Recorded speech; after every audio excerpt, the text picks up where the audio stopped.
we are Hellenic Tech Network. I am Nicole, and we really like to welcome you to our first panel discussion for this year that is going to touch upon many subjects that basically touch upon all the sectors that we all work in. So without further ado, I would like to pass it over to Marina to this panel discussion. Thank you very much for joining us. Can you hear me? Mm-hmm. I'm Marina. I'm co-founder and vice chair of the Hellenic Network, HTN. I'm very interested in technology, so I studied AI and FinTech. I've been part of the HTN the last 3 years, and we run several events covering AI, FinTech, MedTech, etc. However, this is the first time we have a dedicated robotics event, and we're very, very excited. So here with us tonight, we have the experts. So we have an excellent panel: George, Jen, Dimitrios, Yassir, and Stomadis. Hello, Stomadis, all the way from the US. So I'm really looking forward to learning from the experts. In terms of the structure of the evening, we start with a presentation from each of the panelists. They will talk to us about some exciting robotic developments, and then we're going to have a nice panel discussion, followed by Q&A. Now, the intention of the Q&A is to make it very, very interactive, so we really welcome your participation. Following that, we have our chairman, the HTN chairman, Luis Loizu, who's going to get closing remarks. And after that, let's all mingle, network, ask more questions to the panelists over some drinks.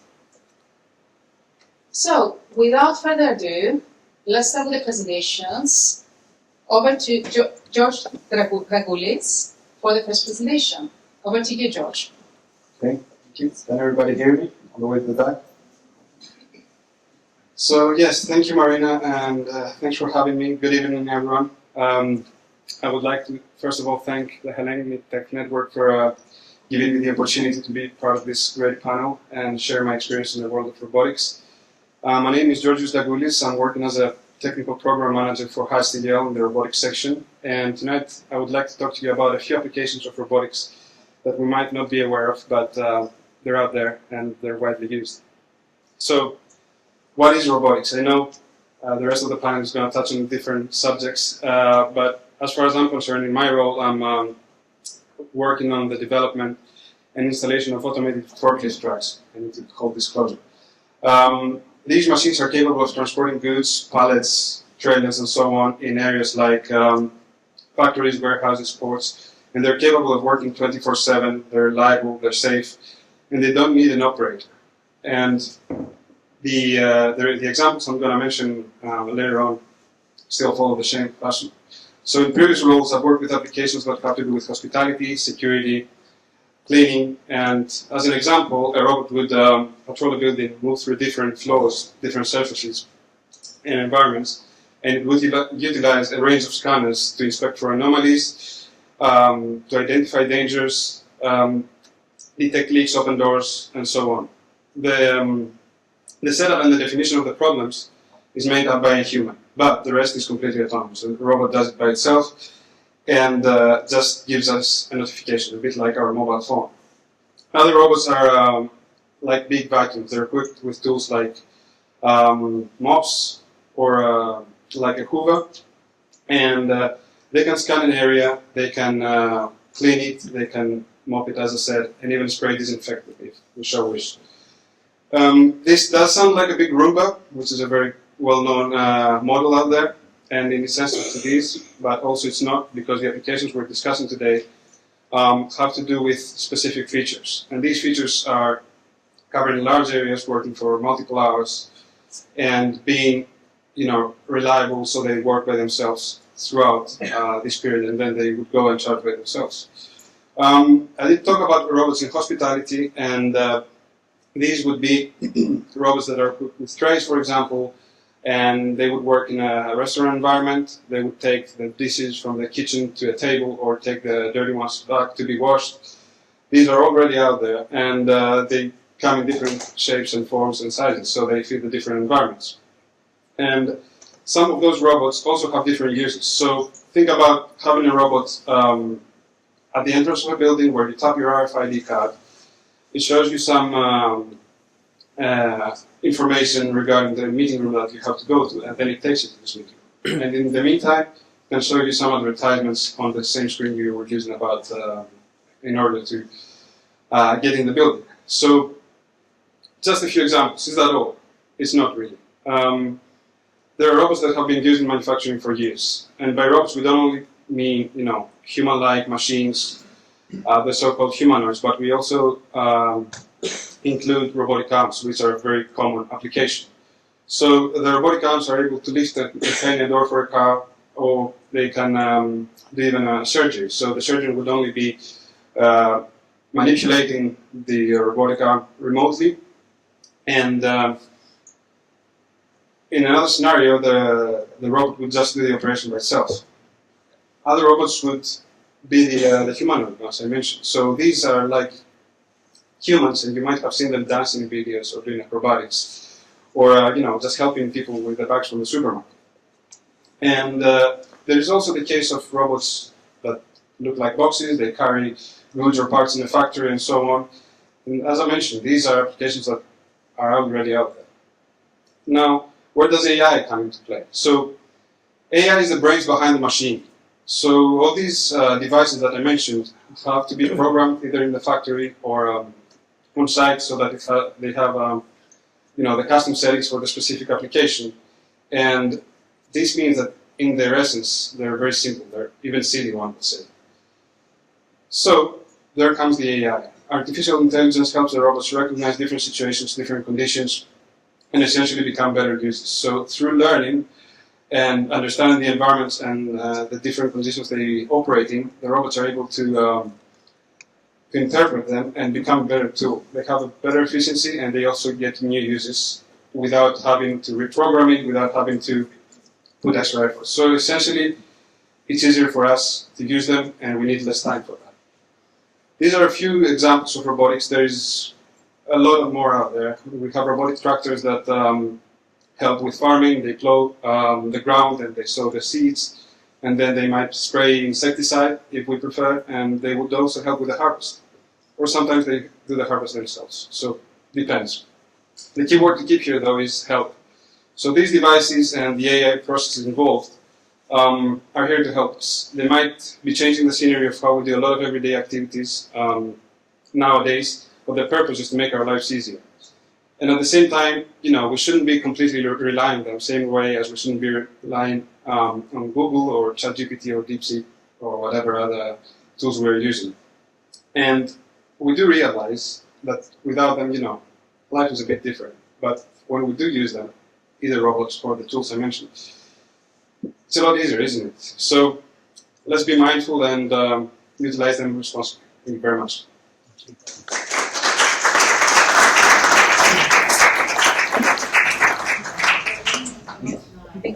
Thank you very much. Yorgo. That was really great.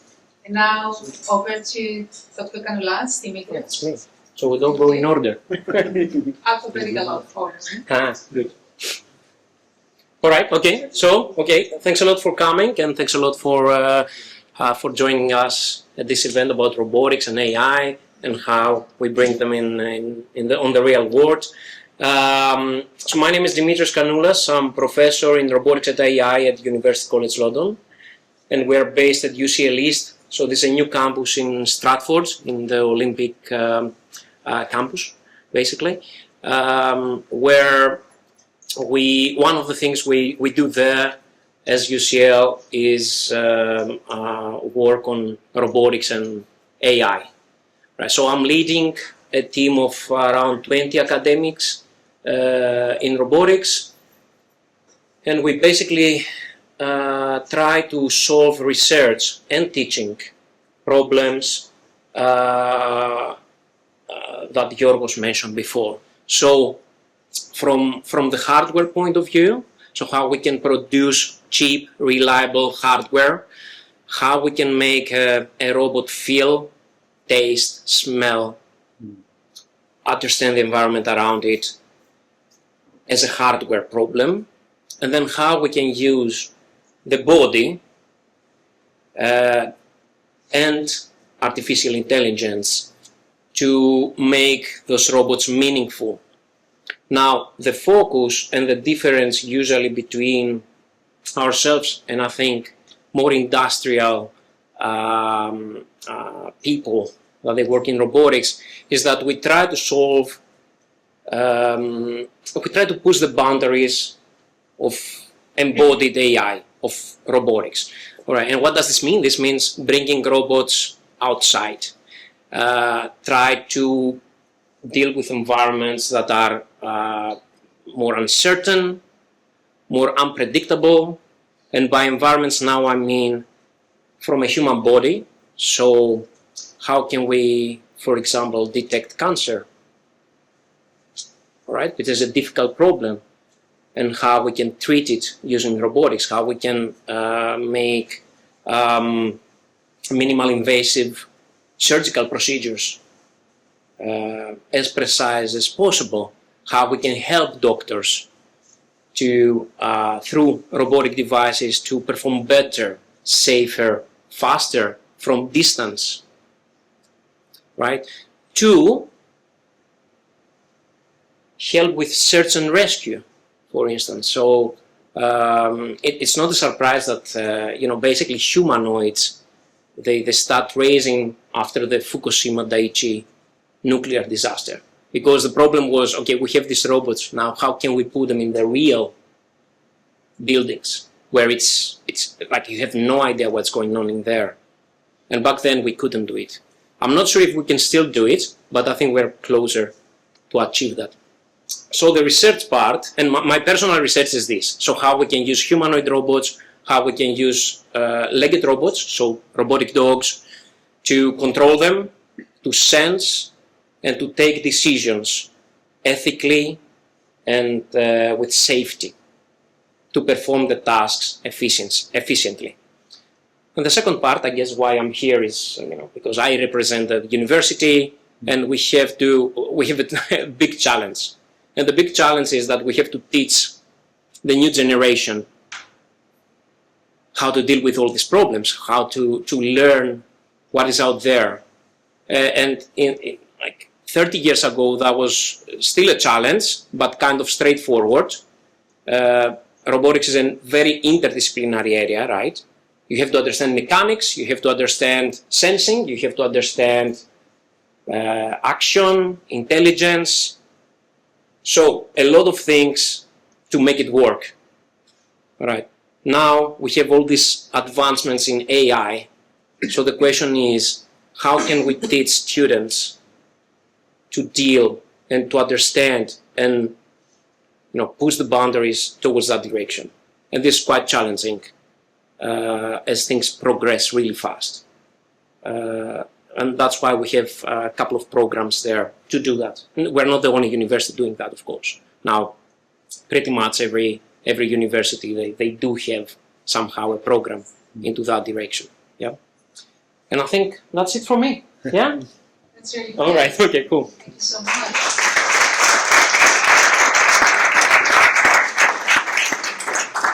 We're learning a lot tonight, very, very interesting topics. And now let's move all the way to the US, to Stamatis from Tesla. Stamatis, over to you. Hello everyone, my name is Stamatis. I work for Tesla's autopilot team, and today I want to give you a brief overview of the self-driving car technology in the past, today, and in the future. So let's start with how it all started. Back in 2004, a pivotal competition that literally ignited the focus of self-driving technology in the whole industry, called the DARPA Grand Challenge, took place. It was sponsored by the US Department of Defense, and it aimed to support the development of fully autonomous ground vehicles. Although no vehicle actually managed to complete the designated course, mind you, it was more than 20 years ago, the event's legacy was immense, and it literally sparked and led to the significant advancements that set the stage for today's autonomous vehicle revolution. Personally, I'm extremely grateful for being part of a generation that would truly revolutionize the world and the current status quo. This is mainly due to the advancements that we see in AI and in various domains. Literally today, if we were to talk specifically for the self-driving cars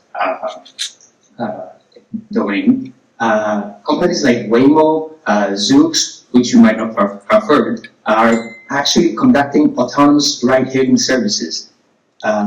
In cities like San Francisco, in Austin, in LA, these companies operate fleets of vehicles that drive passengers around without any human driver, any human supervision, showcasing the reality of self-driving technology in urban and non-urban environments. Literally, you can download an app just like you do with Uber, and you can request a car that comes and gets you to your destination without a driver. In terms of the technical approaches that different companies use, just on a brief and a high level, there is a divide between vision-only systems that rely purely on cameras versus LiDAR and high-definition maps and multiple extra redundant sensors. Vision-only, which is what we in Tesla do and what is our approach, relies heavily on AI and cameras to interpret the world, condense it, and we are obviously aiming for a cost-efficient and scalable solution that doesn't rely on local operations of collecting and navigating and mapping the whole environment.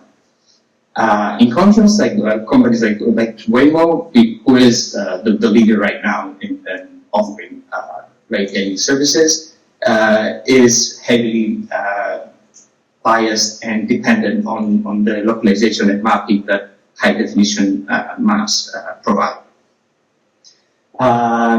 Going to the future, we're pushing the boundaries with our namely called FSD, Full Self-Driving Technology, and we're actually making a significant push to reveal our road taxi platform Austin this coming June. We envision Tesla vehicles as well as any vehicle in the world to operate as robotaxis, as commonly used assets that will transform every vehicle into a revenue-generating asset, and it will also transition the world to a sustainable future. We aim to make a universal standard, or mind you, the many challenging and regulatory landscape that is and challenging regulatory limitations that we're currently facing, but we truly believe that we can make an AI driver that is already proven to be almost 10 times safer than the current drivers, but to make it magnitudes more so that we can commoditize and commercialize the self-driving domain. Pretty much like Elon likes to say that in the past nobody would imagine that you would just be operating with elevators that don't have someone to operate them. But now nobody can look back into having a manually operated elevator. And I want to end with how the future, the cars in the future are going to look like and what we envision. Currently, these assets, cars, are one of the most underutilized assets that each one of us possess. You can imagine that even if you're driving for a long time, every single day, just to get to your job, you're probably using it for less than 10% of your actual daytime. So if we were to transition this into a world where the same car can be utilized by the full family, by all the members of the family, or even if it's not necessary, you could just give it to the network and it can operate and generate revenue for you, and obviously in a very green and environmental friendly way. That would be one of the most significant asset appreciations that you've ever seen. The whole focus, the whole vision is that we need to eliminate parking lots and replace them with big parks and lead to a future where cars can be utilized for 100% of their downtime, even as computer clusters. Thank you.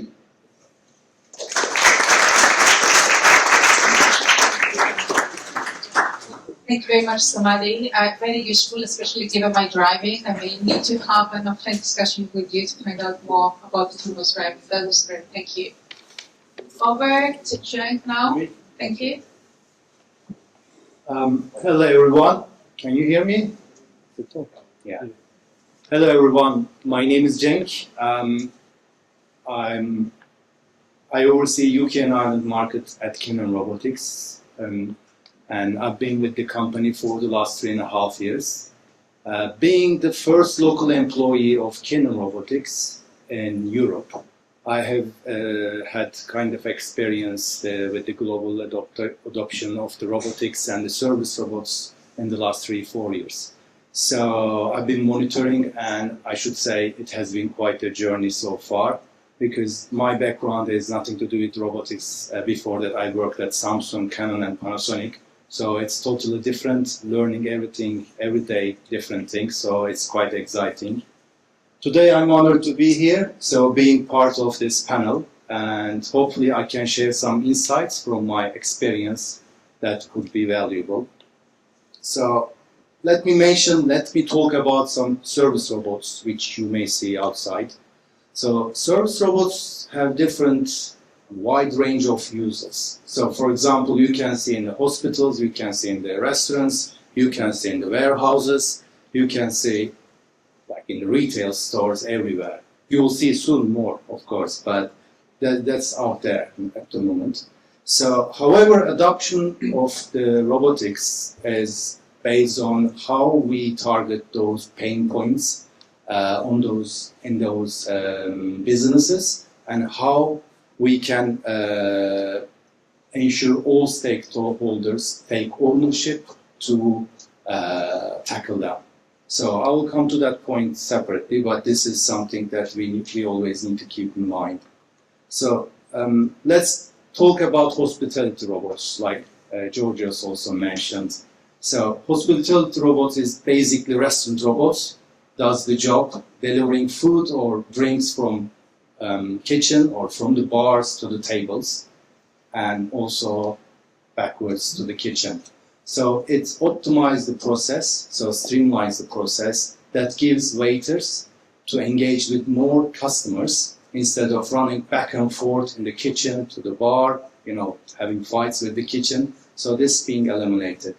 So that's what we see in the restaurants at the moment. And the result of that, we see higher efficiency, which means the customers are having, the restaurants having higher revenue, and also walking by the customers, more visiting. Even the kids are dragging their parents to the restaurants to see the robots in action. So, and also the Google reviews are increasing, and the tips even are increasing because customers are happy with the service, which was different in the past. So we will see in future more and more about that, but this is happening at the moment. And when we look into hotel robot case, and I don't know if you have heard of them or not, but we have also in the UK, all over Europe, and in the worldwide. So hotel robots does take the lifts autonomously and do the room service autonomously, completes the room service, so without human. So it enhances the productivity, like making more efficient, and also increasing the transaction of the room service in the hotels. So because the customers would like to have this unique experience instead of going downstairs having like a sandwich or dinner in the downstairs, so they are ordering to their rooms. So this is what we have experienced with. With all being said, of course, it's not all about improving efficiency because of increasing labor cost or the difficulties with the labor shortage. It's more about optimizing the process and how you can tackle the situation in the restaurants or in different environments. So what is exciting about the robots, especially with the service robots, I would say, and the robots becoming more like advanced day by day. In 3 years, I've seen different robots starting from like doing different jobs. So they are more smarter now, and they do different jobs. So the robots evolution comes to more like it's nice. It's instead of nice to have, now it's more like it's really targeting and it's really addressable the business cases. For example, imagine a robot. It would be good if we had one here, but we couldn't have, unfortunately, with a tray, like Georgios mentioned, and with a large screen on the front, and running around in a supermarket with bottles of Coca-Cola on the shelves and a promotion on the front screen. So this is happening at the moment. We have this deployed in different supermarkets, in retails, and even similar environments in the public venues. So this is a new stream for the marketing, for innovation, which brings incremental revenue and also diversifying the options, everything, right? So, for example, this you can see in different venues, hospitality venues as well, like event venues. Maybe you know Box Park. So we have there are robots up and running in the Box Park, serving drinks to the end customers. In the meantime, they do promote daily events or doing the Box Park marketing on their big front screen. So this is the revolution which was coming already out there. So ultimately, the adoption to technology or adoption to robotics, service robotics, is not only having the best technology to target these pain points or having an addressable market. So these are there, so let's develop this business. It's also highly influenced by or affected by the manufacturers like us. I work for a manufacturer. So how we invest to this business and how we do the strategic planning for future is really important. As well as the partners, like channel partners, like distributors or resellers, or who is agent selling this out there should be committed and focusing. And the most important is the end customers as well, because if they are not ready for this change and if they don't want to dedicate their people, their time for this, it's not happening. So these are the old challenges or the phases that we are tackling and we are trying to improve. So when we come to different aspects, it's also about the countries. It differs country by country. Every country has different journey in service robotics or in general robotics adoption because culture matters. I'll come to that point later on, but the culture is very important for this kind of adoption journey, and each country has different journey. So that's all from me. Thank you. Very insightful. Yasser? Okay, hi, I'm Yasser. I'm an integrated circuit design engineer who somehow got involved in logistics automation. I work with Stick Limited. We write market reports. They're free. We do it by interviewing people. It's not a numerical. It's not quantitative. It's qualitative, and that's where I get this maybe controversial perspective on automation. And so, what is automation? Where does it happen? From my perspective, this is not Stick's perspective. This is my perspective. Well, automation is like electricity or electric current, or like water. It finds the path of least resistance. And so where you tend to see a lot of automation is where the system is very structured. So traditionally, I mean, George mentioned that manufacturing was a big place, and that's because manufacturing lines, they're straight lines, You could even time it when each stage is going to happen, so you probably don't even need sensors in most cases. And you put the inputs, the output is repeatable. And so you see huge adoption in manufacturing. But there's another factor that comes in, which is the pressures, the things that aren't functional. They're not the things that you can control for. And so what we see, because we focus on material handling, is that first let me talk about when I say adoption and growth. I don't talk about like investment growth, because that's very emotional. We talk about like actual end user, like Jane brought up, end user adoption.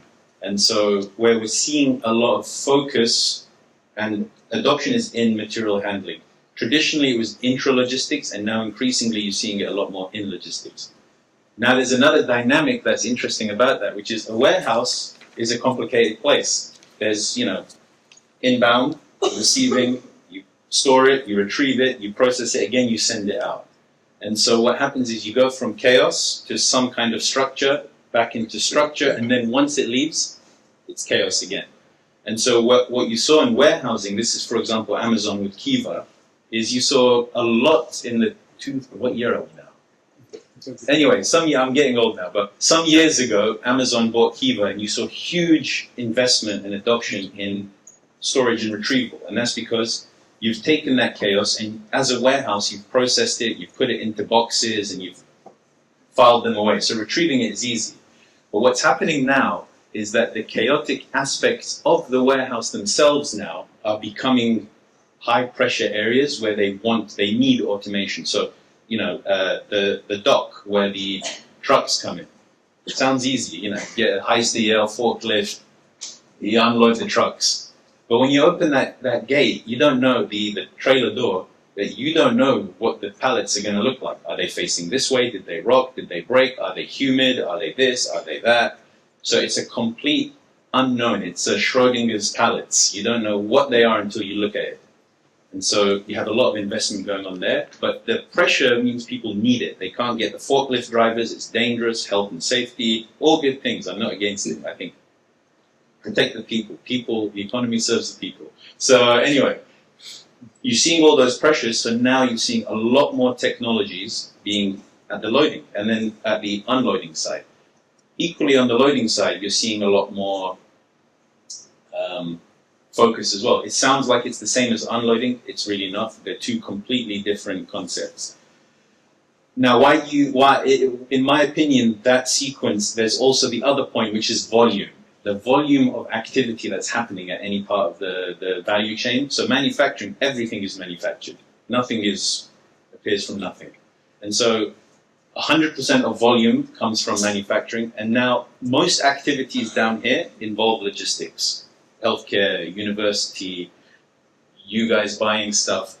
So the next logical thing is when things are manufactured, they have to be logisticified. They have to be sent.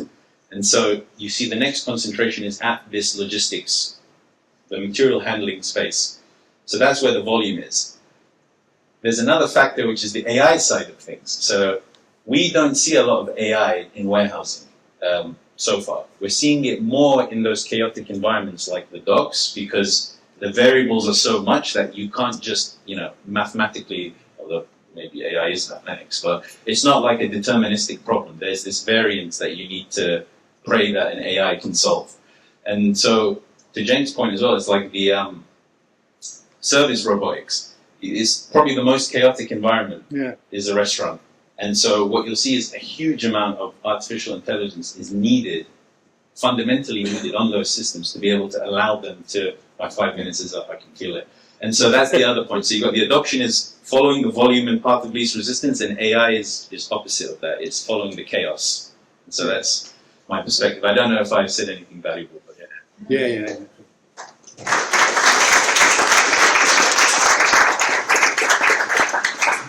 Oh, I have the question. It's very, very interesting what you mentioned around the volume, the opposite side with AI. Yeah. So I'm thinking of both aspects, yeah? I'm thinking about the future and all this evolution in AI. Where are we heading? Across all these industries, across all these sectors, what do you expect to be the most dominant sector in terms of robotics usage? Most dominant industry? I think in terms of like raw adoption, it will always be manufacturing. But in terms of like growth, the rate of growth, it's going to be the material handling as they solve like logistics based, because as they solve more and more of the problems, you can eventually get to the. I mean, you also have the point of micro warehouses. So not only are warehouses getting more automated, we're shifting them closer to the end user. So now you're going to have lots more facilities that are trying to serve a more concentrated to zone skip. You skip the hubs that are needed to be able to deliver. So naturally, AI is not going to come from warehousing, but it's going to come from the more interesting spaces. So it would be more or less a combination, but still dominant. It would be manufacturing. Yeah, manufacturing is getting more. It's getting more crazy there. So they need more. Thank you. Now, moving to another sector, Stamatis, you talk about autonomous driving, self-driving. You refer to robotaxis. Now, I'm just thinking of the time horizon. Do you have an estimate in terms of adoption? Where are we now? Are we at design, parallel testing? Is implementation near?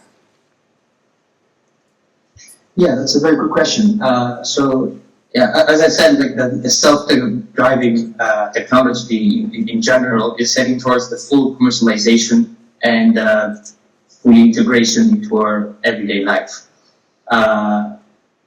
Again, companies like Waymo, which is backed by Google or Zoox, like right now, not in the distant future, right now, are operating fleets of cars that don't need a driver. You just call them on the same way that you call an Uber or a taxi, and a car shows up without a human driver and takes you to your destination. And there are lots of them already. As discussed, there are some limitations in the scalability of their approach, but in the not so distant future, and our target is the upcoming June, is to also commercialize our Tesla Robotaxi feature or platform, so that in the same way people can just order their car, order an Uber, and they get to the destination safely and without any second thoughts or any hesitation. In general, as I said, the next big thing in this overall technology is and involves vision-only systems, pretty much like we humans do in a more natural way, and we can do highly critical and very complex tasks without requiring full HD maps of where we are or of the different environments that we might encounter. Based on prior knowledge and based on experience, we infer what our actions should be based on the different environment that we come across. And the last thing that I want to point out is that, which is probably going to be a crucial part in the self-driving or in any AI application, is the regulatory aspect, which also needs to advance the same way that technology itself advances, so that it caters to the new needs and requirements to provide safe and reliable and comfortable solutions to the world, but of course without regressing or risking the everyday safety and the everyday comfortness of how people want to utilize those assets and those platforms. Okay, absolutely, and with a more regulatory oversight and responsible AI, this could also help with more mainstream adoption, widespread adoption. Yeah, because we could be feeling more comfortable using robotics. Thank you, Stamatis. So follow up on his question, Stamatis, you can hear me, right? Yes. So you did mention, robotaxis and autonomous cars and everything. And there's also another application out there, which is, autonomous delivery. And I'm talking about delivering goods to the house, which is already existing in the States. Hasn't come to Europe yet, as far as I know, at least. Which is a smaller robot, but has a similar technology, a very simpler version, I'd like to say. Do you think that the things that you're working on might be migrated, might be used in other cases, or do you see that these will be focused or restricted on cars? And if yes, what other applications would you see using the same technology in the near future? Thank you. Yeah, that's a great question. I personally see that the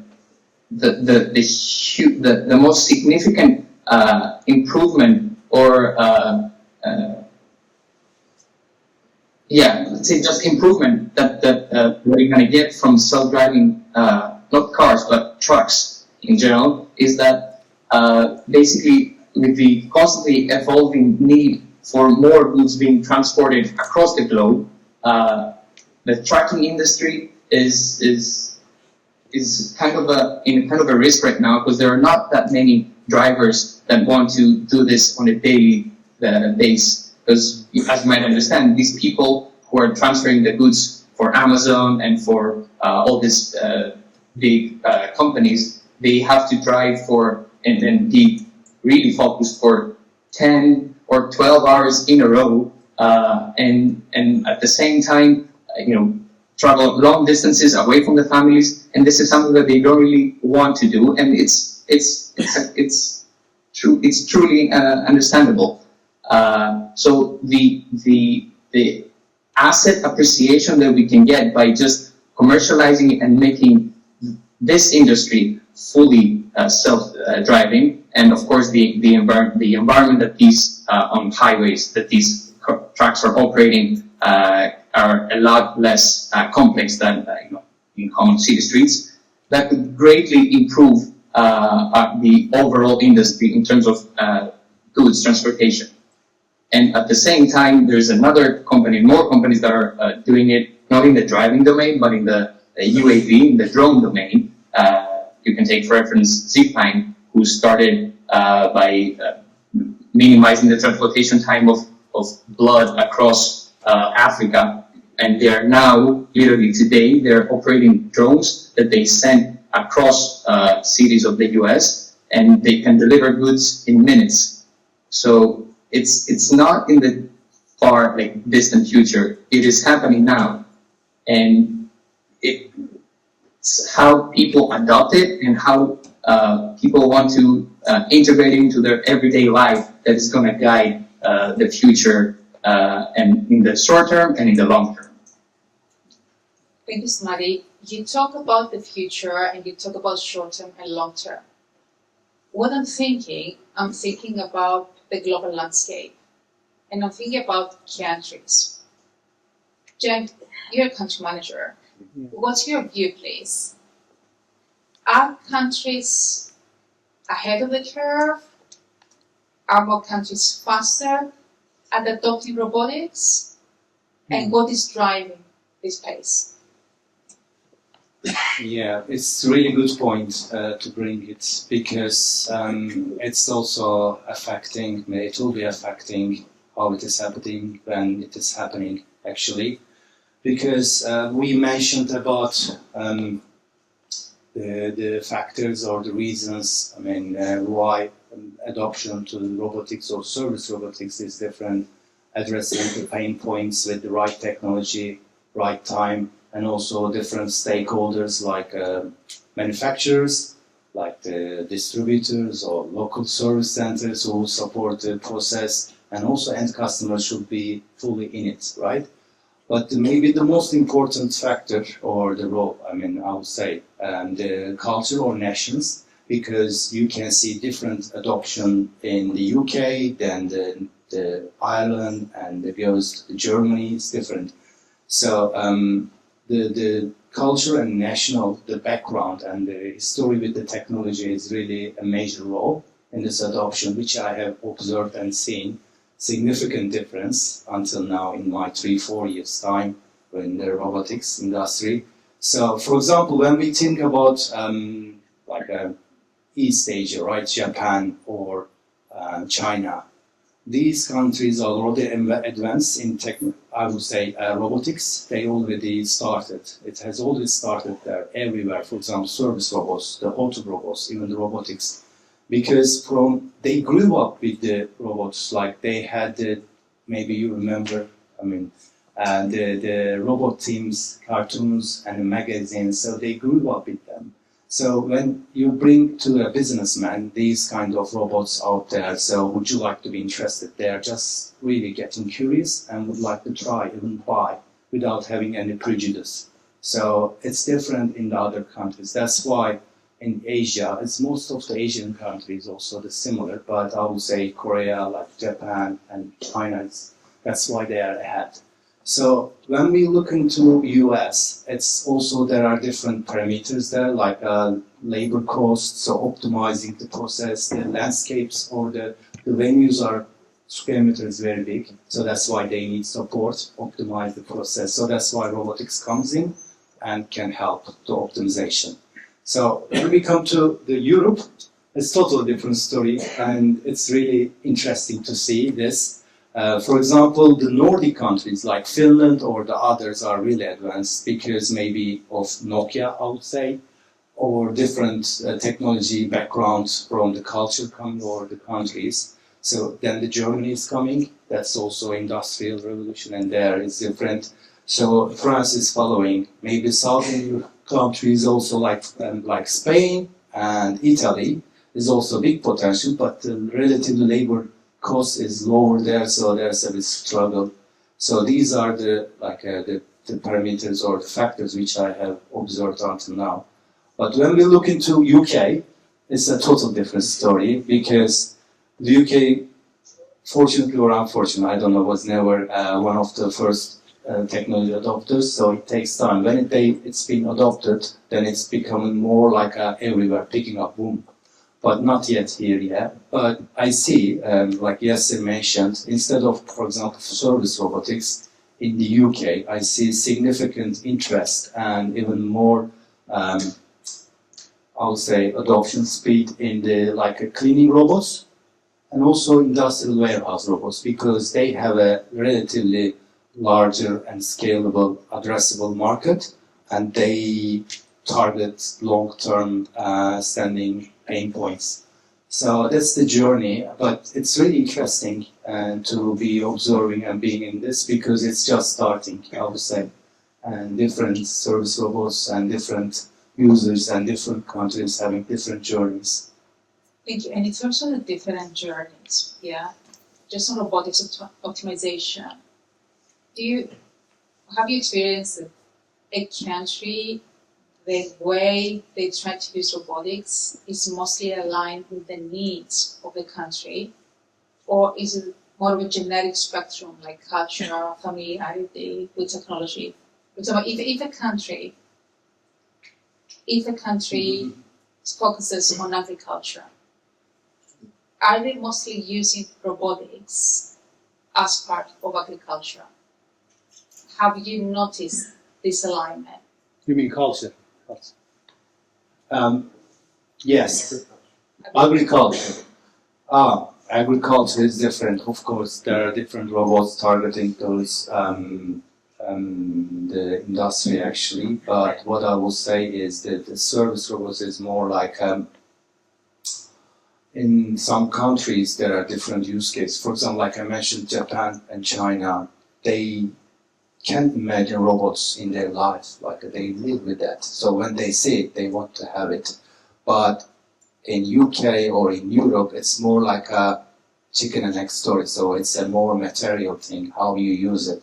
But in marketing side, in some also in Middle East and also in different countries, you use robots for more like a marketing or could be for different use cases.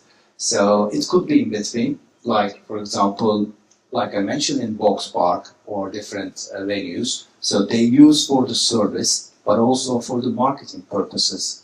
So I've seen, I will not mention the country, but I've seen one electric car brand so penetrating to the market. So they have 55 stores, car dealership in that country. So in order to be outstanding, right, to be differentiated from the market and use it in the TV commercials and everywhere, we deployed actually 55 robots which are able to do the advertisement guidance. And so this is something, how you put the strategy out there and try to promote. But in agriculture or different industries, it's also more like it depends on the also labor shortage and labor cost. That's also the first ROI or return investment they look into, regardless the culture. Then the culture is picking it up, right?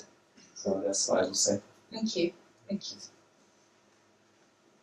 Dimitrios, Oh.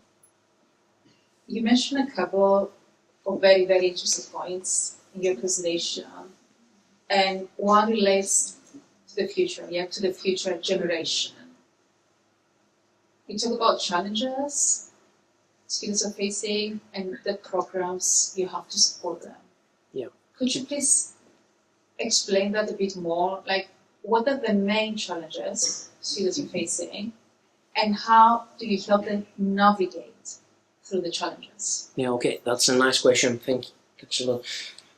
Well, okay, so first of all, let's clarify what AI is. I think Yorgos mentioned, but AI, 99% of the time, it's machine learning.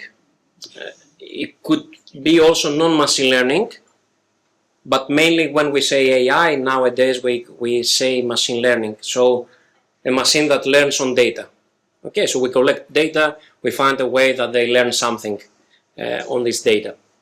Okay, all right, so now assume that you are admitted to a program, you want to become students in robotics and AI, in machine learning, at a university. So there are two issues, right? Your first issue is that obviously you would like to explore the latest results. You want to go deep into machine learning, to teach robots to dance, to flip, to do surgeries, right? And that's wrong. But this is what people try to do. So it's important to start understanding fundamentals of an area, whatever area this is. Is it physics, biology, medicine? Doesn't matter. And we have fundamentals in robotics, and there are fundamentals in AI, methods that they are used now, they have been developed back in 80s, back in 60s. The first robot was made in 40s, all right? And it was a bar robot. Actually, it was a robot that was serving cocktails, okay? Yeah, and that was like so many, like really in the past. So there are fundamentals, and of course this is the basic thing that we try to make students understand. It's funny because this happens in our daily life, right? So you tell them that, okay, gravity on Earth is this. And they're like, no, let's collect 1 trillion data to figure out what gravity is. All right, so that's, in my opinion, that's wrong. There are companies, of course, that they work on data and they try that. But you should start understanding a little bit about nature. All right, so why a giraffe, when it's born, it can walk, right? So what is there? Why we cannot walk when we were born. All right, so this is fundamental science about how we learn and how animals learn. Second problem in robotics and AI is resources at the university. Hardware resources, software resources. Okay, so that's again a daily discussion with students. I want to train this model using big data, and I'm asking how you are going to find this big data. And where are you going to train it? You are not Google, you are not Meta, you are not Tesla, right? You have a computer at home and you want to do that. How? And that's the cool part that we do. We try to teach students and also ourselves on how, with limited resources, both in hardware, so you have a cheap robot now, not a like 1 million pounds robot, but 1,000 pounds robot, and not 1 million pounds in GPU resources, but now you have I don't know, 500 pounds GPU at home or in the office. So how do you do that? And this needs fundamentals and innovation. There is no other way. So you should start thinking how I optimize processes, how I optimize energy consumption, how I can reuse data, how can I collect data in alternative ways, using simulators, for example. How I can teach the robot faster and easier. And then other things that they are not considered usually, robustness. AI models might not be as robust as we think. So if it is a surgery, so would you fly in a plane now that I told you that is trained on big data? Maybe not. Yeah? Would you mind if a service robot is trained on big data? Maybe it's okay. You know, like it really depends on the importance of and the difficulty of the task. And the second part is, of course, ethics, which is the other thing that we need to consider at the university level. So how do we progress? What happens with robotics? Are they ethical? Are gonna people lose jobs? What kind of people we need to train to do what in the future, in the 10 years, in 20 years, in 50 years? Imagine people graduating now, they will be in pension in 60 years or 50 years. They need to work on this area for the next 50 years. So how? What would the labor be in 20, 30, 40, 50 years when year by year robotics and AI become so crazy? And these are the problems that we try to face and solve at the university level. Try to teach students to think innovatively with some basics in there. Yeah. This is really great. And you also made another point in your presentation around how you use robotics to benefit people. For example, in the case of an illness. Yeah. How are you aligned with the industry? So Yeah. you do all this great work at the university, all this research. How is this being materialized in the industry for the benefit of humanity?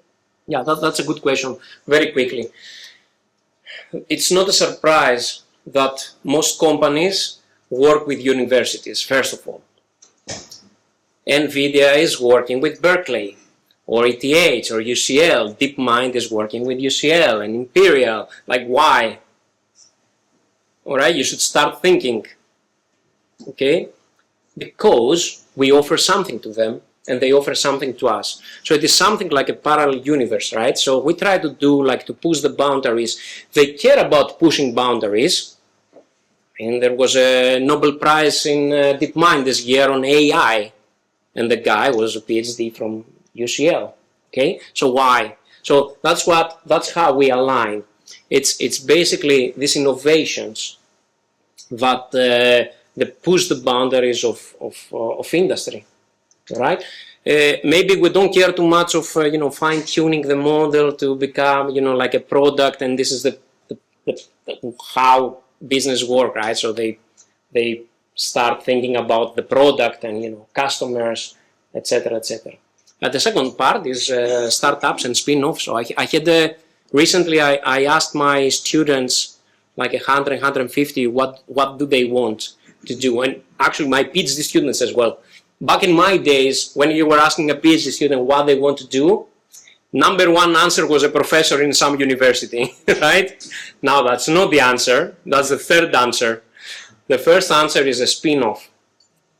The second is to work in industry, and third answer is to become a professor. All right? So it's like things are shifting around. And spin-offs is very important. They are very important. Startups and spin-offs, because they take these small ideas that somebody has worked for 3, 4, 2 years, doesn't matter how many years, and they boom, they're there, and they become big companies. And some of them they fail. It is what it is. Yeah. Thank you. Uh, Very interesting discussion. We heard about self-driving cars, manufacturing, widespread use of robots. George, where are we right now? Are we ready for it? Are we ready for this widespread adoption of robotics? Or are we still skeptical? It's an interesting one. I'd say we're somewhere in the middle between the two. So, from what I've seen, the reactions I've gotten from people when they see the robot, or the people that are interested in investing or buying one, I think there is, the early adopters, the enthusiasts, the people that really want to use it and understand it, and they're big fans already. And then there's the people that are afraid of it. So you have these two extremes, and one would say yes, let's adopt it, but let's be careful. Which, in its essence, it's a no question. It's a no answer. Whereas the others might not be aware of the dangers. What I'm trying to say is that there's still some people are still hesitant when they see the robots. It's still something unknown to them, still something we're not used to, and I'm not talking about one specific category here. It's most of them. It can be the cars that Samatis mentioned, or the legged robots that Dimitris mentioned, and so on. So obviously, it's not a very common sight, and I would say people are still divided. I think there is a slow progress and a slow adoption. As we make them friendlier, easier to use. As I mentioned in my speech, you have all these robotic vacuums out there, and not just the robotic vacuums. There's a lot of simpler applications.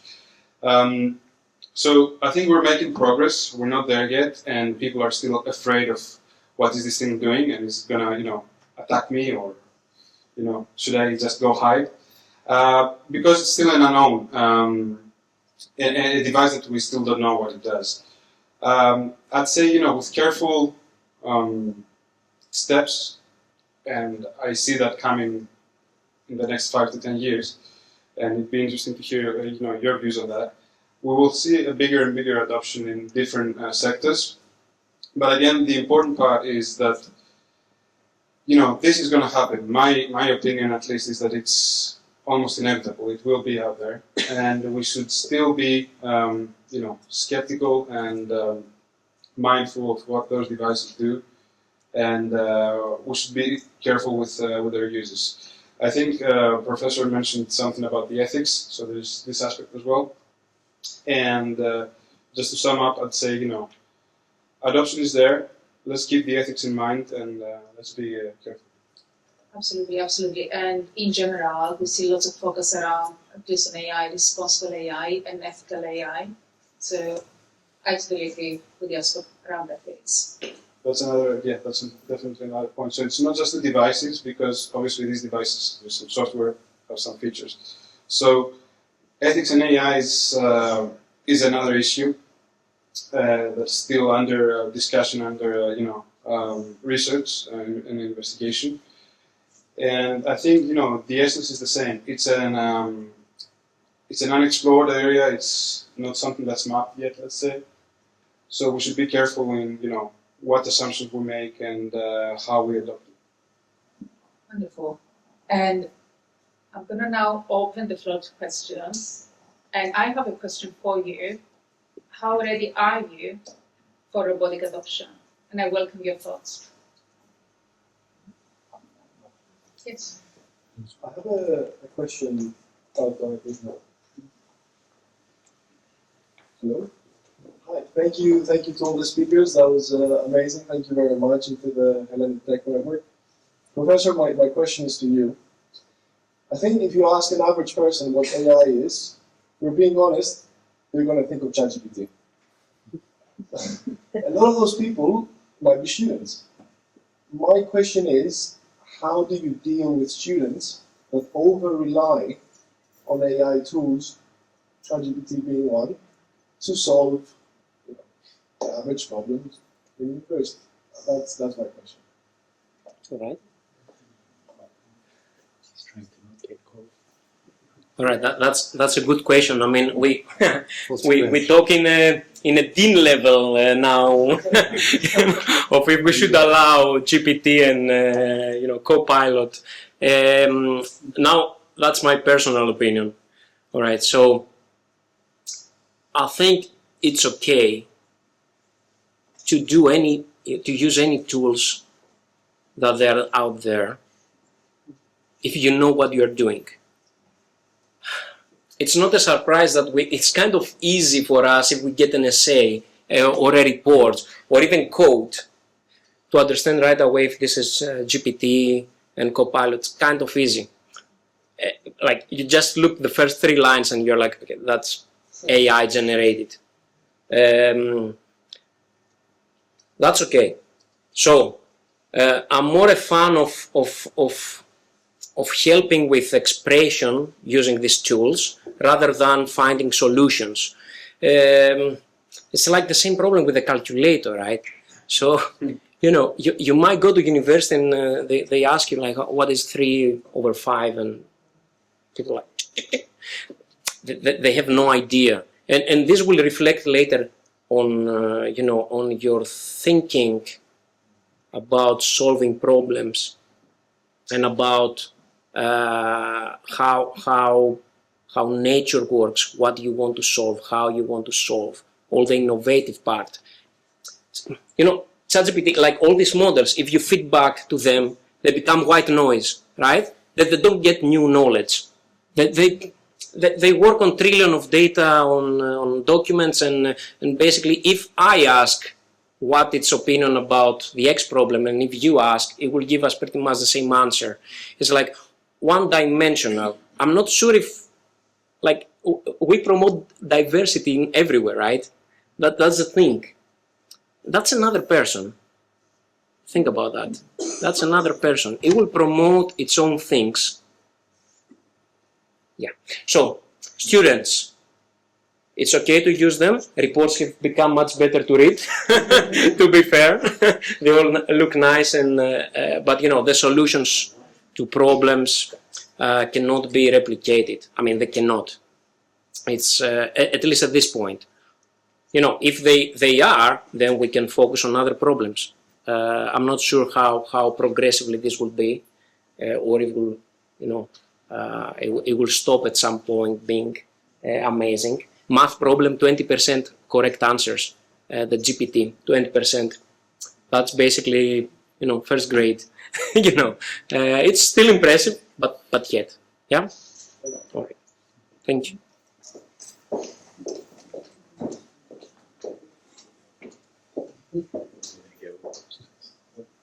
Thank you to the Hellenic Tech Network, and very nice. Thank you to the speakers. My name is Dimitris.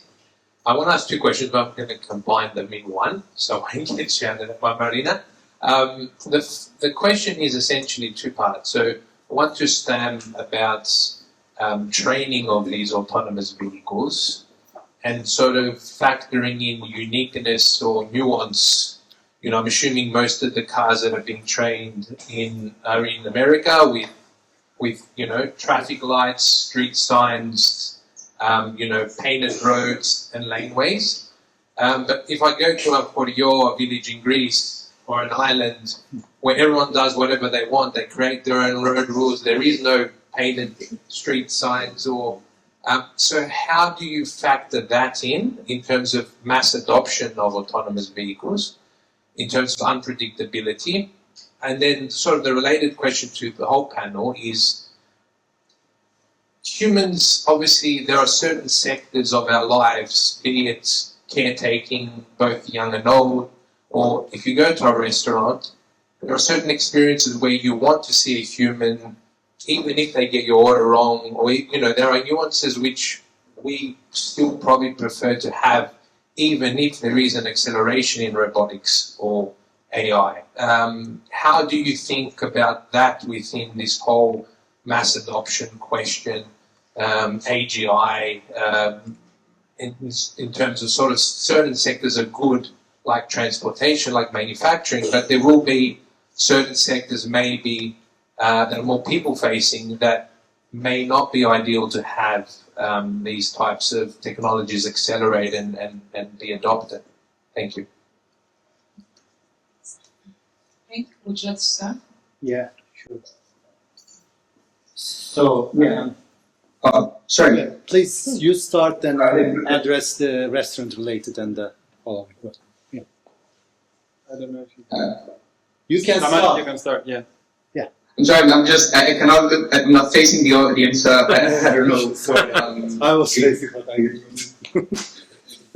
sorry. But yeah, that's a great question, and of course I cannot get into much detail to reveal like exactly how it's done. But you can imagine that any large model it has like different stages of training, and depending on the stage, you align the model to the AI trained model to the local to the global preferences, for example. So you can imagine that we are leveraging our full fleet. All the Tesla vehicles have enough sensors already on board that we can just utilize for one of our training stages, and that's collected from all over the world, from like over 10 million cars, and I think in total it's roughly 42 years of continuous driving that we're using.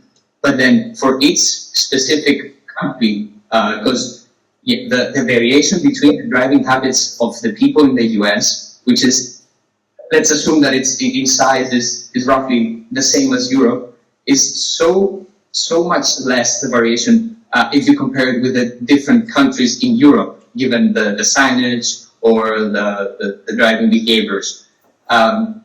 So it becomes imperative to have experts for the different locations, but then in a global, in a scalable way, you need to build some model that can pretty much like we do, that knows the basics of driving and then aligns to the local instances or intricacies. Because the same way that if you were asked to drive in a completely different country, continent, or environment, and the simplest thing is to drive on the right hand side driver versus, I guess most of you are already very familiar with that. But for us who usually the steering wheel is on the left. Then the moment I was in Australia like a couple months ago, and the moment I had to just enter the car from the other side, it's something completely unique, and I had to adjust to this. Same way, I also have my expertise and my past knowledge on how I do drive in a common general scenario. Same way, by adding and aligning the model with data of the current location, that's what scales, and that is what can what can bring this feature and this technology into real life across the globe.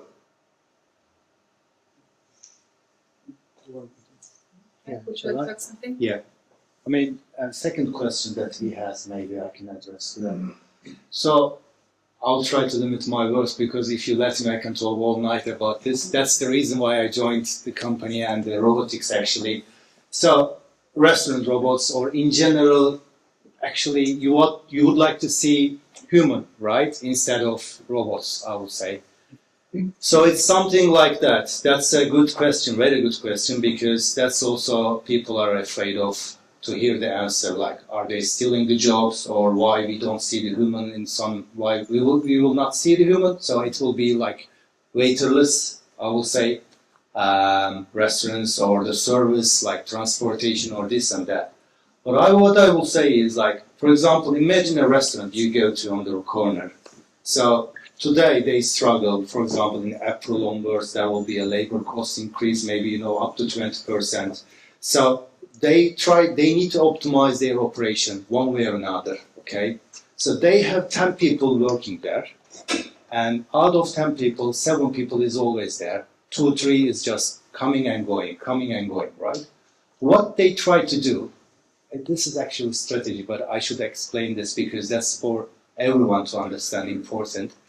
So if that restaurant can work with 8 people and robots running this busing, you know, and still that restaurant will be kept open instead of collapsing like bankrupted, which one you will prefer? You will still take the orders. I mean, the restaurant waiters will still take the orders, will engage more with the customers because that's back and forth job will be done by the robots, right? So I'll say optimizing the process and also robots allowing human to interact with the people in restaurants. In general, if we summarize that, human will add more value because they will spend their time with more value-add things like interacting with the customers, so they're asking their wines or which dessert you would like to have. So these kind of things will be more possible instead of running after the food. So when you go to a restaurant, I guess that would be the best option, like having a kind of interaction with a waiter, right? So talking with them, otherwise they just get the order, run after the food. It's not what we want. So if we generalize this, it's everywhere, not in a restaurant, not in a transportation center. It's more like human will find, we have to find how we can add value to this chain so we will not be eliminated. So that's where we will be evolving while the robots will be evolving to a different place that can be commercialized more and more in our day-to-day life. I don't know if I could have answered, but it's something, because my background has nothing to do with robotics. I've been working in this robotics business in 3.5 years, since. So every day is new learning. What I've learned is, this is what is coming and we have to be prepared. And it's good, it's not bad, just we have to understand and adopt as well. Can I add something very quickly? Okay, because now you understand the difference between academia and industry is that I can speak about it. All right. So how do companies like autonomous driving is doing things? Is very simple in a way, and that they can adapt to, either you are in India or in the UK, doesn't matter. What they do is that they have a model of roads, and then they have drivers driving there for 2 years and collecting data, and by this data they can predict the future. So if now I have an image of you and my action says that I want to go forward, in my brain I can predict how you would look if I move 1 meter closer to you, or if I go backwards. And that's all they do. So if you train on the correct data, with lots of data, very similar to what GPT is doing, it will give you the correct answer. It's a predictive model, we call. You can do it traditionally or with learning, and that's it. Yeah. So that's how they adapt. Okay. That was a small comment because. Yeah. I just on your second, there was also like a bit of a philosophical point about the infiltration of like where automation will start, like infiltrate our lives.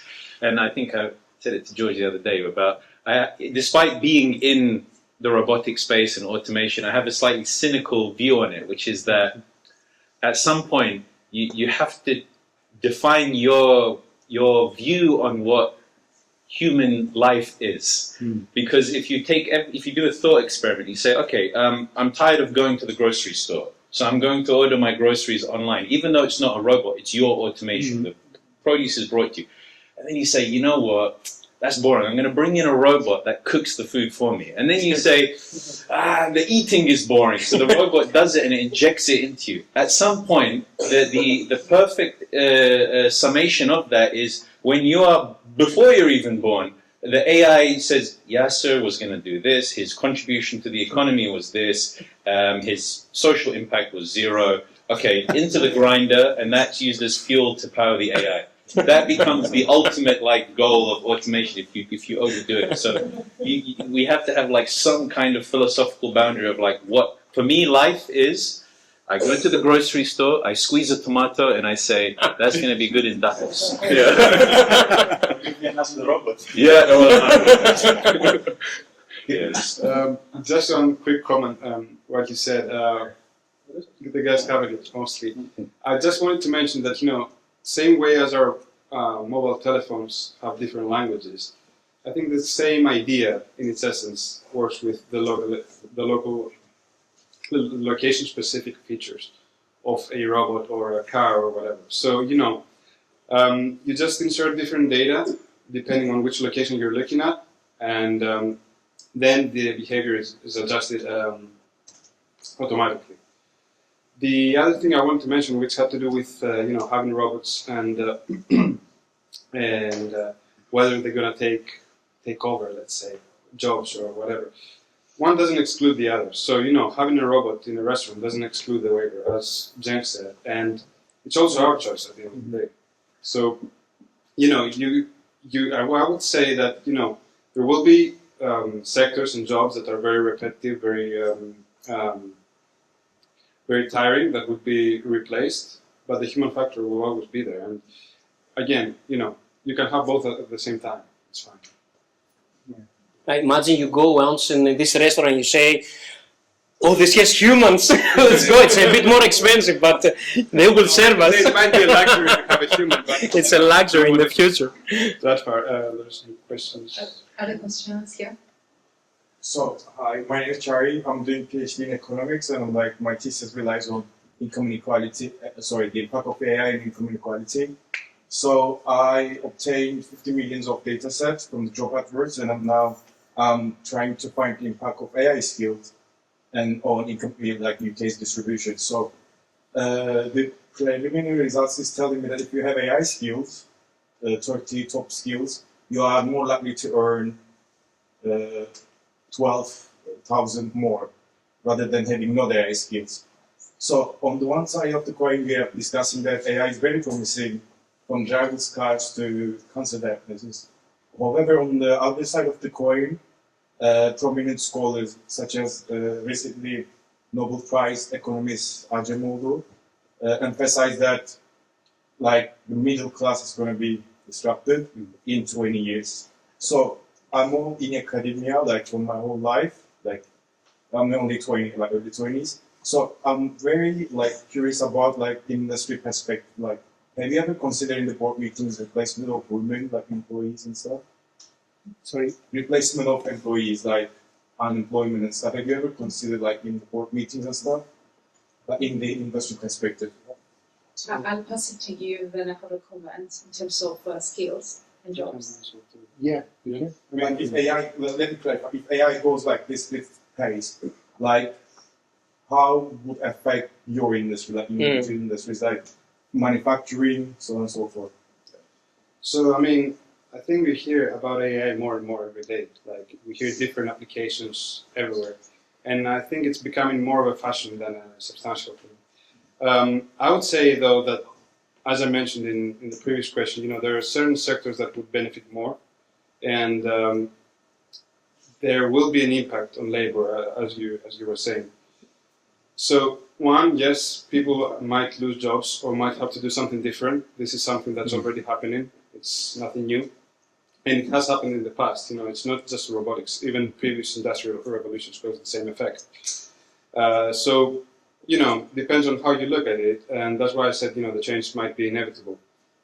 At the same time, those people might just be upskilled, so they might just learn a new skill and might just find something different to do.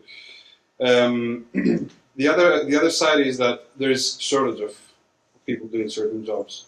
These can be the truck drivers that Samatis mentioned. These can be waiters. It depends. There are different sectors that suffer at the moment, and this is where robotics comes and gives a solution, because you have something that's working reliably the whole day, maybe 2 shifts even, depending on the battery, and it does give a solution. So it's not just a threat, but it can be also a tool. So the only solution is leveling up the skills, right? In the industry perspective. Not necessarily leveling up, but you might have some people working on something different. It might cause some changes to happen in terms of specialities. Very simple example, in say 20 years ago, very few people were coding. Nowadays, almost everybody's trying to learn code for whatever reason in different specialties. So, Thank you. yeah, I don't know if you have. Yeah. Are you done? Yeah. Yeah, just because we interview loads of people, and we what we often used to hear is like diplomatic responses of no, we're not trying to cut jobs, we're trying to find a better use of them. But then when you look at the business case, it's always about a reduction in FTE, which is full-time equivalents. And so the question you have to ask yourself is, how do you save money by just moving the cost somewhere else? You don't. So inevitably, it's going to result in cost. I mean, I'm always scared of answering questions about the economy because then I may sound like I'm communist or something. But there are we all talked about labor shortage, but the labor shortage is a shortage at current rates. If you have infinite money, you can fix the labor shortage by paying more. I had a very specific conversation with somebody in another part of the world, and they said, our government gives the people this much money, which is the same salary as a forklift driver, so we don't have forklift drivers. And then I said, just pay them a bit more. And he goes, what? And I was like, oh, no, nothing, next question.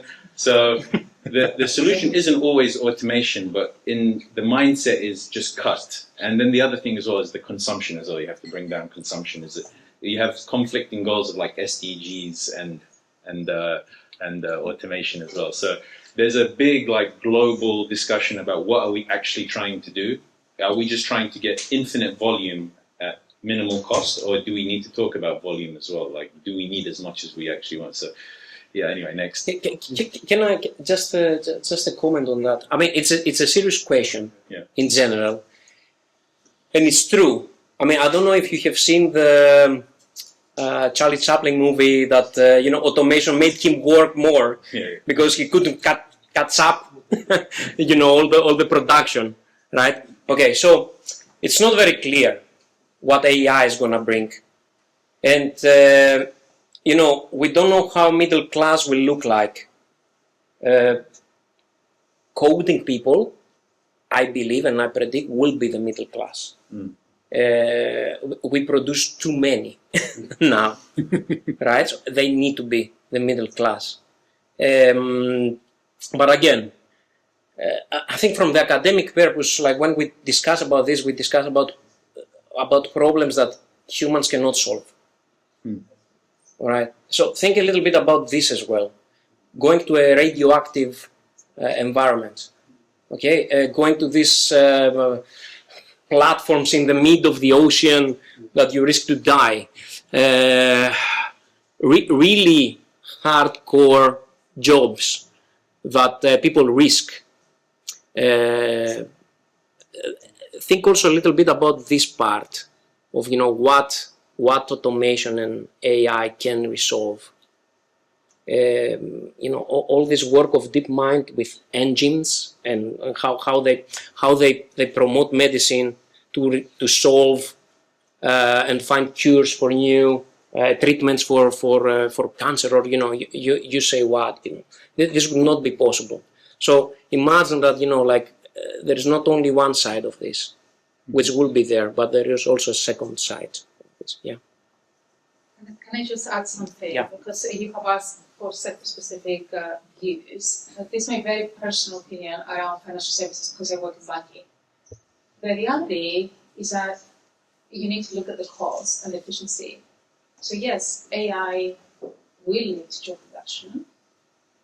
It started already. It will lead to some job creation, as well, data scientists, developers, etc. But the problem we're seeing now is that it's moving really, really fast. It's the first time we're experiencing such a thing. So personally, we're struggling to keep up. You mentioned about learning AI skills. You can learn that, but then it's the next thing, right? And how many other people are learning AI? So I would say the key is to find something that differentiates yourself. So first, you keep abreast with AI developments, definitely. And secondly, you try to develop a niche, that AI cannot really cover. Okay? Agree. Other questions? Hi. Don't know if I would like to. Great. Thank you all. Very excellent presentations, a very interesting topic.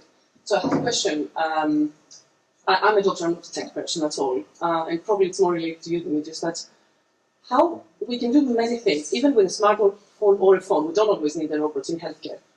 But what we cannot do is to physically examine the patient remotely. So how close are we to that? We have robots performing surgeries for a number of years. But when I think about business landscape and remote places and access, and you don't always have a very specialized trained doctor there. You may have just a graduate that finished med school a month ago, so big data trained robot may be much better than that. So how close are we to that in practice from a technical point of view, but also from a legal framework point of view? Just to understand, to work with. So to examine a patient, basically. So you like don't have a doctor. GP, you mean? Right. Okay. Right. So the ethics of this. I don't want to harm your feelings, but this happens already. Like there are fine-tuned models of, like, imagine GPT that they can help doctors to do that. It was happening before. I don't know how many of you and how often you go to a GP in the UK, but the first thing they do is Google. So they somehow also try to figure out from their documents of what is the process of when you have a pain somewhere. So they go to checkpoints, okay? And this is kind of automation. All right, so I think we're very close into that, into giving advices. Always it would be a parenthesis that, like we might be wrong, because also, like, this is something that comes with experience. Again, data is important. If you go for one problem to 20 different doctors, they might give you 20 different opinions of what is the next process, and we need to be careful.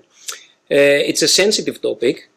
Even surgeries that are not autonomous surgeries, but you have Da Vinci to help a doctor that is trembling, which happens. People are suing the robot if a surgical procedure is bad. Okay, so they say, we blame the robot. It shouldn't supposed to have the surgery. So I think we're close to that in terms of advices. It would be advised probably to GPs. I don't see replacement there very soon. Although in the hospitals I see more help into management, which is a bit chaotic in every country you go. Like manage a good example is that at this point doctors and nurses, they don't know in a hospital where each other is. Yeah, and this is a fact. And there are companies now looking into optimizing this. They don't know, like this person is there and this person is there. They have no idea. Okay, and this I see more. I predict a little bit, more focus into that, into management of patients and staff in hospitals, in how we treat them, rather than replacement of GPs. I think that would be something that needs a lot of work. I don't know if anyone else has any other opinion on that. The only comment is, and you did touch on that, is to not fully trust the robot, but to still take the advice of a doctor or a specialist and so on. So it's not that the truth that a robot or an AI system would present is the absolute truth. So we should still be critical. We should still be thinking of what's going on. So we can use it as a tool to take some consultation, to get some ideas. But I think, as Dimitri said, it's inevitable. But can I say, for example, that cancer detection, for example, now AI tools can do a really good job taking the expertise of a lot of people. But it's on the imaging part, right? Yes, and this is the imaging part. And that's the thing. It's not the practice. It is not. It's not the robotics, but is the AI, because it works on data and it works on experts labeling data correctly to detect cancer and trying to do better sometimes, okay, than the average doctor. So in some areas we do better with AI already. In some areas it's worse. Like it is. Yes. Human factor is always there because you need data. at this point. We have time for one more question before the closing remarks, before we will... They will kick us out. At the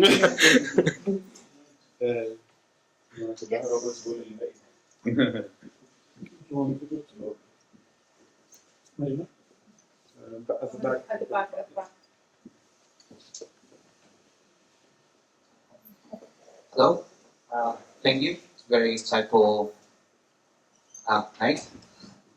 My question is a bit of combination of both actually. How does hardware keep up with AI advancement? Because AI can base a lot of on the cloud.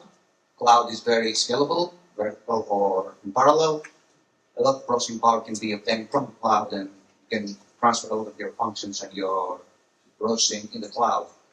But in hardware, for example in cars, in Tesla, things are not as easy.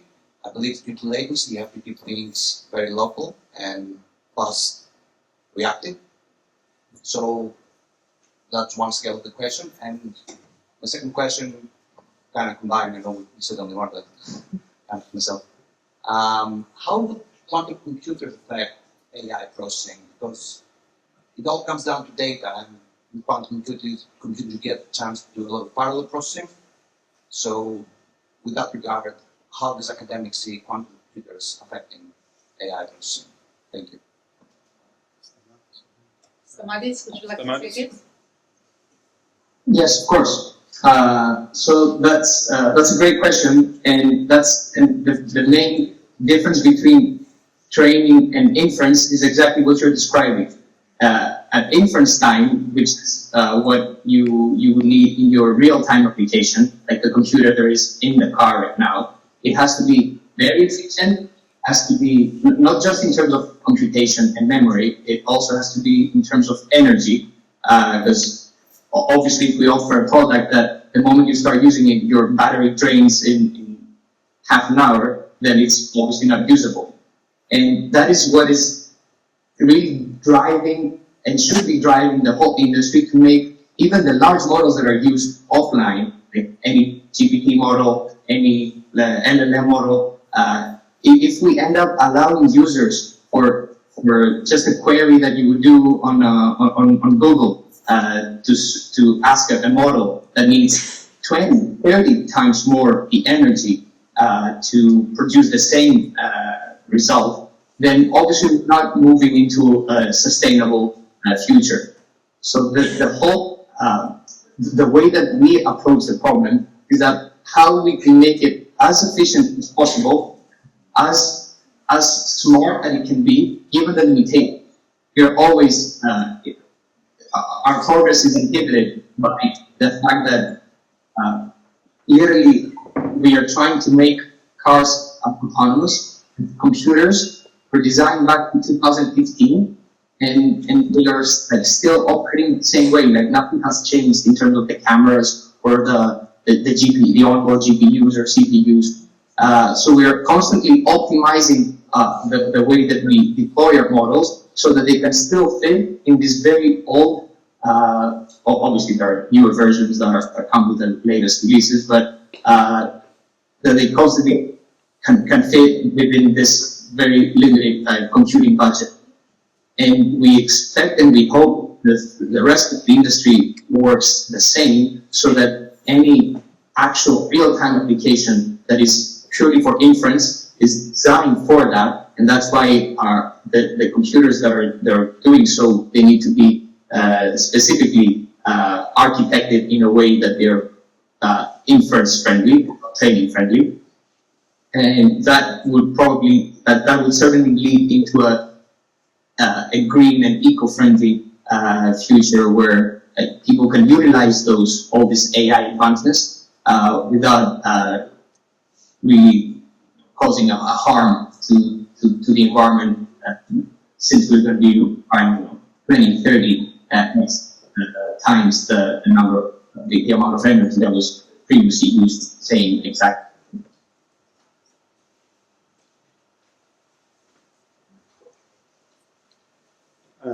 I just wanted to comment on the hardware part that you asked. So all those models we're discussing, AI, ML, and so on, are very energy greedy. And this obviously, has an impact, as Tamati said, has an impact in the environment. So right now there is a race, not only to produce the energy, but also to find the space. So some of these models basically need as much space as this room to just, process all these trillions of data that we're discussing. I'd say, this is an ongoing process and it's an ongoing problem because of the very high energy consumption. So there is the environmental aspect. There's also the lack of resources sometimes. So all these companies have the tools, and the professor also mentioned, a student being able to do the same. They're not able to do the same for cost and for space. So sometimes they might be using the university facilities. But it is a problem. That's what I'm trying to say. That is, this whole consumption and the impact it has and the energy it needs is an ongoing problem that I don't think has found a solution yet. I think companies are trying to make it happen, but we see companies like Meta and Tesla and so on that are just buying new spaces, and they're trying to build more and more to not necessarily reach a result, but to be able to do the computation needed. So it is a problem that we hope is going to be solved. I don't know. Do you have comments? No, on quantum one last, computing? not too much on quantum computing. It's not my area, so I'm gonna say something stupid. Yeah. Although I think the biggest there are two problems. And first, I'm surprised with the answer of Tesla, because Mark Zuckerberg in a recent interview he said that exactly that they want to build a massive GPU center with more energy, and that's in the wrong direction in my opinion. Yes, because there is competition. That's the thing, all right? So they have to. And then LeCun, which is the scientific director of Meta, he says, we check energy efficiency, and of course, because they don't want to waste energy, they pay for it. But it's two things there. One thing that you need to start thinking is the waste. All right, so these GPUs, they will need to be thrown away, the same as electric batteries at some point of these cars. Mm-hmm. And for me, that's the big problem of equipment. These robots, like we have humanoid robots, the lifetime of this is like 1-2 years, right? They break a lot. Okay, so what happens to this equipment? The recyclable part is like 10 or 20% sometimes. Usually you pack and you throw somewhere. So that's the big question for me. Mm-hmm. And if we start increasing the servers and we'll face also that issue, maybe not now, but in 10 years. I mean, we'll see what will happen in China with electric batteries, because now they are used in every car. So we'll see, like in few years, what's going to happen when these batteries will go bad and they will need to be thrown away. We'll see that really, really soon. Yeah. Just the last one. You mentioned quantum computing. I wouldn't say that it's there yet. I mean, it has the power, it has the processing power, but again, in terms of consumption and in terms of adoption, it's not as widely accessible as it should be for companies to be using it. If not, they would be using it. I mean, why not? If they see some profit, or if they see that it can solve some of their problems, they would have already adopted it. So I think it does offer a solution, but it still needs to improve in order to reach a level that can be adopted and can have a smaller consumption, as we were just saying, so that it's efficient. Thank you so much. Thank you so much for your contribution. Certainly, I learned a lot tonight. Now, we have the Bay Area, the Hellenic Center, until 9:45. So you're all very welcome to join us. And of course, ask any more questions you wish to. Before we move next door, I'll pass over to the Hellenic Tech Network Chairman, Luis Loizu, for his remarks. Thank you, Luis.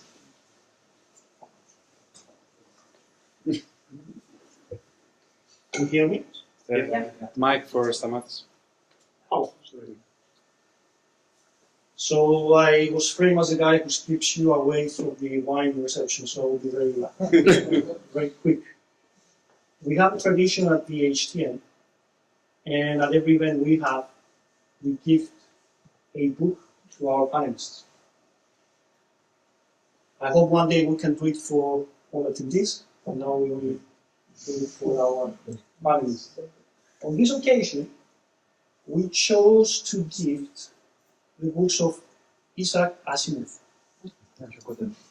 He's a scientist, but he became famous for writing science fiction stories. Because he was a scientist, he could write them quite well, because he understood a lot about science. And in these books here, that I will give to our panelists, there are plenty of stories about robots. So he mostly wrote about robots. There is a story about Robbie, a robot that used to take care as a tutor and a mentor of a young girl. And that girl became emotionally attached to this robot. One day, the company called for this robot to be withdrawn.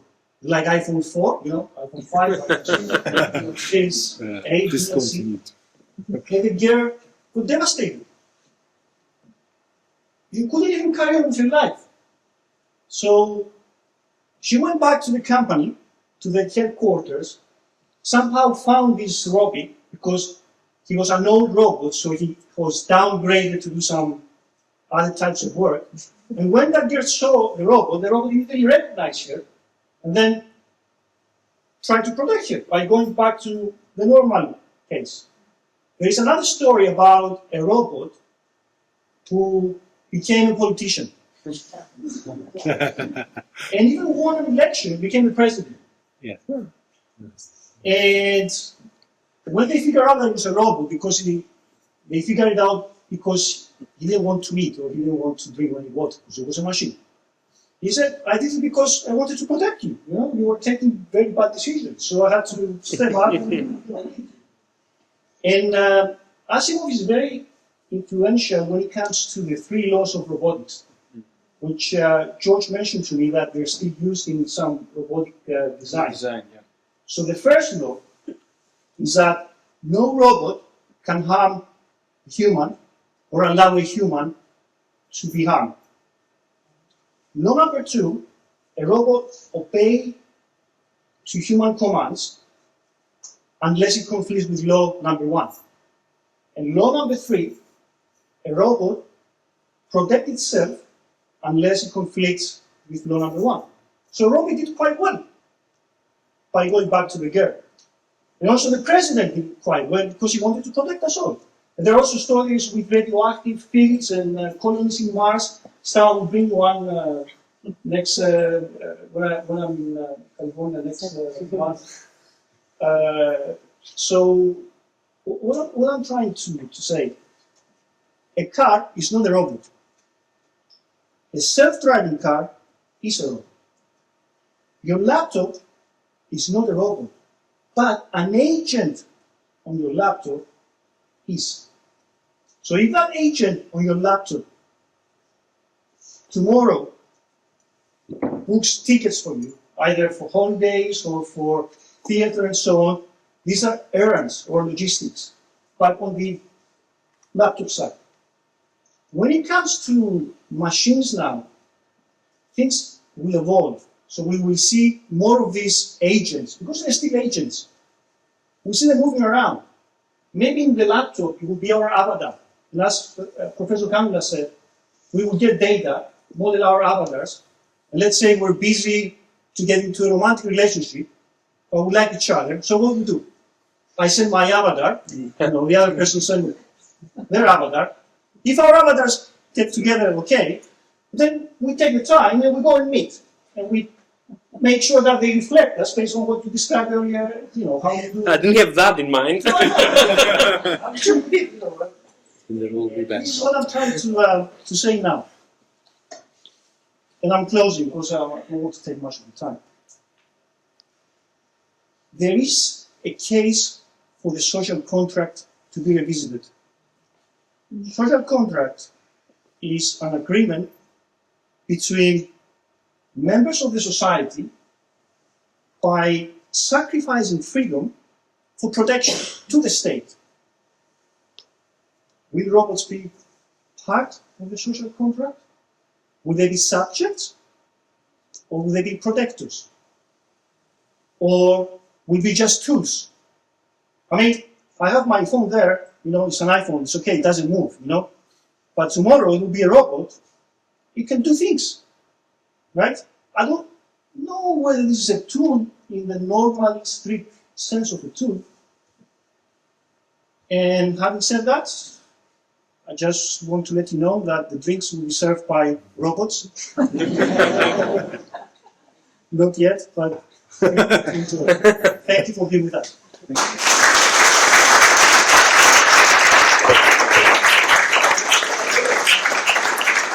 Thank you.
Βρισκόμαστε στο Hellenic Center και κοντά μας έχουμε τον Γιώργο Δραγούλη, ο οποίος είναι ένας εκ των διοργανωτών της απόψινής μας εκδήλωσης. Γιώργο, πες μας δύο λόγια για αυτή.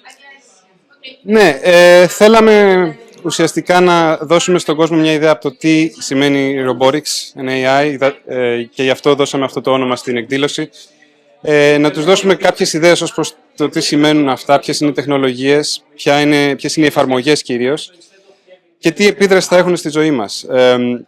Αυτό το μαρτυράκι, ο τίτλος του event, είχαμε πολύ κόσμο και αυτό με χαροποιεί ιδιαίτερα.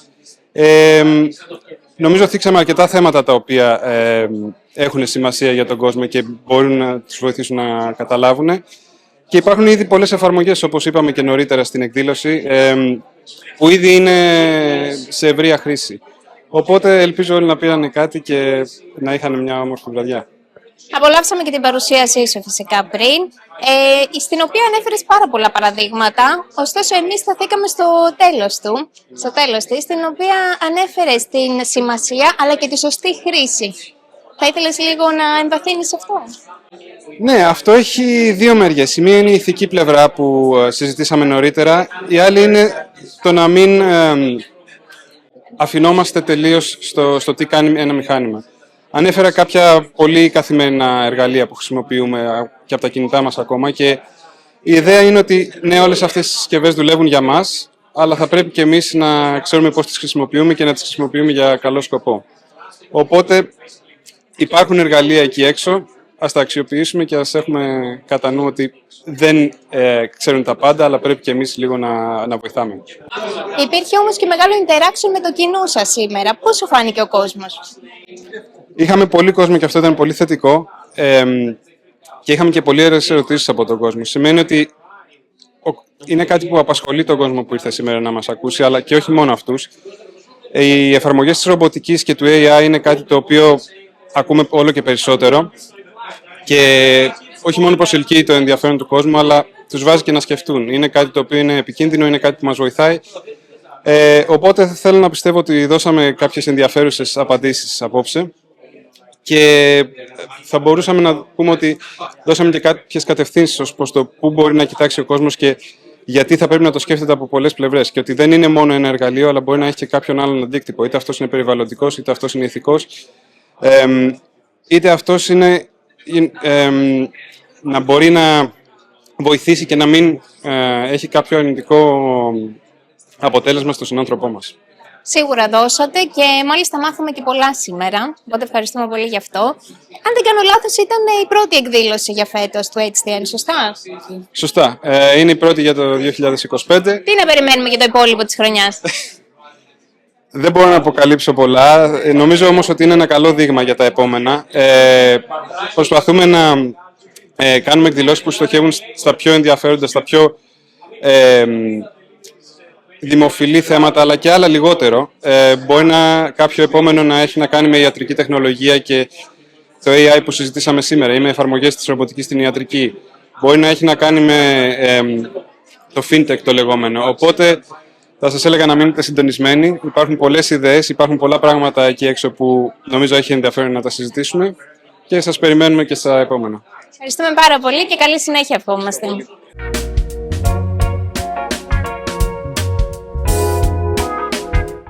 Κοντά μας έχουμε τον ιδρυτή του Hellenic Tech Network, κύριο Λούι Λοΐζου. Κύριε Λοΐζου, καλησπέρα. Ευχαριστούμε πάρα πολύ για την απόψινή εκδήλωση. Θα θέλαμε να μας πείτε δύο λόγια για αυτή.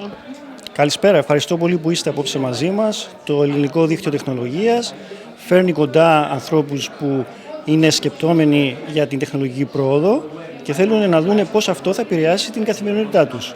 Στην δεδομένη στιγμή που είμαστε, βλέπουμε τεράστια άλματα πρόοδου στην τεχνητή νοημοσύνη και θέλαμε επίσης να φέρουμε τον τομέα της ρομποτικής, που είναι δύο τομείς οι οποίοι κάποια στιγμή θα συνυπάρξουν και θα δούμε αρκετές αλλαγές στην καθημερινότητά μας, καθώς επίσης και στην εξέλιξη στο πώς γίνονται ορισμένες εργασίες, είτε σε χειρονακτικό επίπεδο, είτε σε θελήματα από τους λεγόμενους πράκτορες τεχνητής νοημοσύνης, που δεν είναι άλλοι απλά από μοντέλα, αλγόριθμους που μπορούν και όχι να μιλάνε ή να χρησιμοποιούν την γλώσσα, αλλά να κάνουν πράγματα για σένα. Για παράδειγμα, να βγαίνουν μέσα από το λάπτοπ και να μπορούν να κλείνουν εισιτήρια ή να κάνουν θελήματα τα οποία είναι στην καθημερινότητα.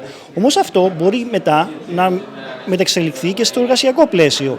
Δηλαδή, για παράδειγμα, αντί κάποιος να προσλαμβάνει άτομα να κάνουν εργασίες, να γίνονται μέσω των πρακτόρων τεχνητής νοημοσύνης. Σήμερα είδαμε αρκετό κόσμο εδώ και μάλιστα υπήρξε και interaction μεγάλο. Πώς το είδατε το κοινό? Βλέπουμε ότι υπάρχει μία θέληση από τον κόσμο να καταλάβει πού πάμε. Σε ποια κατάσταση θα βρίσκεται ο κόσμος όσον αφορά αυτές τις αλλαγές στα επόμενα χρόνια. Και βλέπω ότι οι εξελίξεις που έχουμε τους τελευταίους 6 μήνες είναι ραγδαίες όσον αφορά την ανάπλαση των αλγορίθμων τεχνητής νοημοσύνης. Και πιστεύω ότι αυτό το πράγμα θα επιταχυνθεί. Δηλαδή η πρόοδος που βλέπουμε θα είναι ακόμα μεγαλύτερη στο εγγύς μέλλον. Και επίσης βλέπουμε ότι υπάρχει τώρα, τουλάχιστον όπως έχουμε δει από τους ομιλητές σήμερα που είναι experts στον τομέα της ρομποτικής, δεν έχει τόσο πολύ φάνει προς τα έξω ότι η ρομποτική κάποια στιγμή θα παίξει το ρόλο που παίζει σήμερα αυτό που ονομάζουμε τεχνητή νοημοσύνη. Αλλά κάποια στιγμή βλέπουμε ότι και αυτό έπεται να γίνει και γι' αυτό αρκετοί από τους παρευρισκομένους είχαν αυτή την ενέργεια και θέλουν να ρωτήσουν ερωτήσεις και σήμερα είχαμε αρκετούς εμπειρογνώμονες σε αυτό το τομέα που μας βοήθησαν να κρυπτογραφήσουμε το τι μελίγενεστε. Πρώτη εκδήλωση για το Hellenic Tech Network για το 2025. Τι μας επιφυλάσσει το μέλλον για τη νέα χρονιά? Το Δίκτυο Ελληνικής Τεχνολογίας είναι ένας οργανισμός, ένα think tank, το οποίο μπορεί να απλωθεί σε όλα τα πεδία και όλα τα επίπεδα. Και επειδή πλέον δεν μπορούμε να μιλάμε για τεχνολογία ως ένα αυτούσιο κομμάτι, αλλά η τεχνολογία τρέχει σε όλους τους τομείς. Δηλαδή μπορούμε να μιλάμε σε τεχνολογία στην εκπαίδευση, τεχνολογία στην ιατρική, τεχνολογία στο χρηματοοικονομικό τομέα, τεχνολογία στην ιατρική, καθώς επίσης τεχνολογία σε οτιδήποτε άλλο έχει να κάνει με την καθημερινότητά μας. Στις επόμενους μήνες θέλουμε να πάρουμε περισσότερες εισηγήσεις από ομιλητές που είναι στις μεγάλες εταιρείες τεχνολογίας και επίσης να δούμε περισσότερο τον τομέα της εκπαίδευσης. Γιατί και εκεί πέρα πιστεύω ότι θα υπάρξουν αρκετές αλλαγές που τώρα δεν είναι εύκολο κάποιος να τις προβλέψει. Ευχαριστούμε πάρα πολύ και ευχόμαστε καλή συνέχεια. Ευχαριστώ πολύ.